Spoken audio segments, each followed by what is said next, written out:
রমজানের লাস্টে আইসা জিব্রাইল বলছে, ইয়া রাসূলুল্লাহ, এত বড় রমজান পেয়ে ইফতারের নেকি, সেহরিতে নেকি, তাহাজ্জুদে নেকি, তারাবির 20 রাকাত নামাজে নেকি, 5 ওয়াক্ত নামাজে নেকি, শেষ দশকের এতেকাফে নেকি, সবে কদর তালাশ করার দ্বারা নেকি, জিকির করার দ্বারা নেকি, তেলাওয়াত করার দ্বারা নেকি, দোয়া করার দ্বারা নেকি, কাউকে সামান্য ইফতার করাইলো নেকি, এরপরে একটা নফল একটা ফরজের সমান, একটা ফরজ 70টা ফরজের সমান, এক রমজানের প্রথম দশক রহমত, মাঝখানের দশক মাগফিরাত, শেষ দশক জাহান্নাম থেকে নাজাত।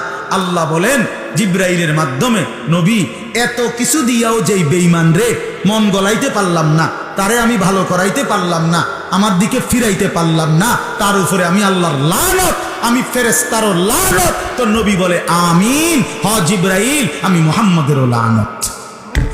যা তোর উপরে খোদার লানত করো।